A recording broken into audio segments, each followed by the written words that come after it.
Hello everyone, welcome to my channel Indian School of Physics. Guys, this is Nitin here, and today I've come with a problem from electrostatics. It's a nice problem, nice concept, and motivated from one of the problem of Pathfinder.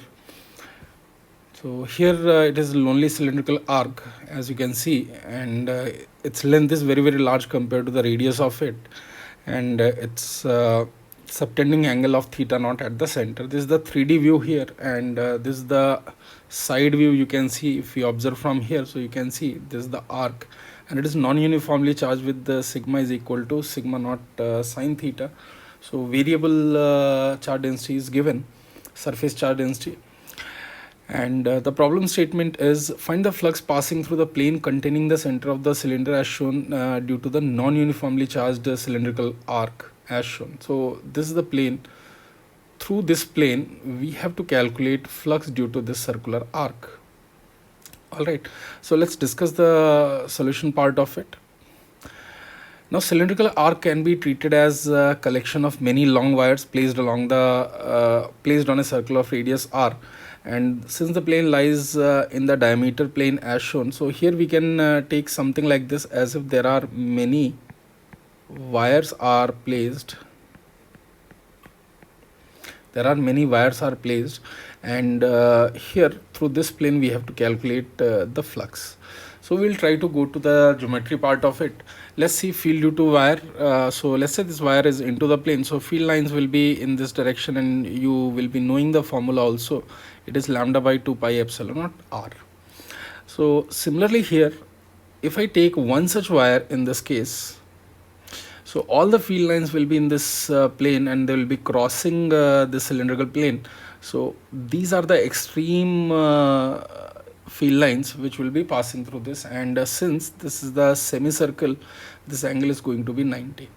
So in the plane, when this angle is 2 pi 360 degree, the flux is basically q total by epsilon naught. So flux passing through this 90 degree angle, because only these lines we have to consider. So these lines which are crossing this red plane, that flux is going to be nothing but 1/4 of the total of one wire. All right, so first thing is this. So now we can write flux due to a single wire through the plane.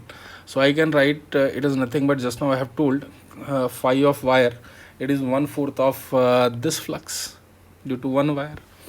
So now I can say flux passing through the plane, that is nothing but total flux which is generated by this, it's 1/4 we have to take, because this is made of small wires, and for each wire 1/4 of the flux is passing through this plane, and it is due to the semicircle geometry, right? So I can easily write that this phi plane is nothing but 1/4 of total charge which is present on the arc by epsilon naught. All right, so now I can write the small charge on this arc as sigma theta into dA. So sigma theta is sigma naught sine theta, and this is rd theta into L. So I'm taking a small wire here at an angle of theta and d theta. This is how it will be here, L into rd theta, right? So this is the dq arc. Now this q arc is nothing but the integral of this, so I can write 0 to theta naught sigma naught sine theta rd theta times L. So here you can see, when I integrate, I am going to get this as a sigma naught rl times 1 minus cos theta naught. So from here I can calculate this phi plane is equal to this value 1/4 q arc by epsilon naught. So q arc I have calculated here, and this is going to be sigma naught rl 1 minus cos theta naught by 4 epsilon naught, and this is going to be the final answer here. Guys, I wanted to know whether this kind of typed format equations are better, or the earlier when I was using handwritten ones. Which one is better? Just let me know in the comment section if you prefer it this way, because they look very clean and very professional. So if you want this kind of, I'll try to make videos based on this one. Otherwise we'll go back to our old presentation where I'll be writing, right? Handwritten solutions will be given. So just let me know in the comment section. And another thing is, here I have been telling you also that there is Unacademy T20 Championship Test Series, and it is beneficial for those students who are looking for improving their speed. And it's like a test of 30 question in 20 minutes. And Monday to Friday, 6:30 p.m. you can attempt this test whenever you are free. Maybe I'll suggest once in a week or once in 2 weeks. You must write such type of exam, and they are free of cost. So if anywhere in the website they're asking for some invite code or passcode, you can use my code Nitin sir.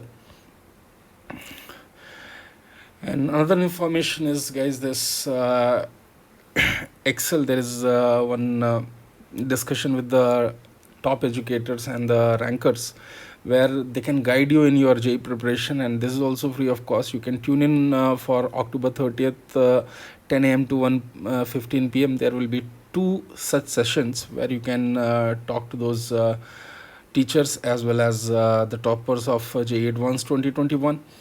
And here also, if they're asking for some passcode or invite code, you can use my code Nitin sir, right?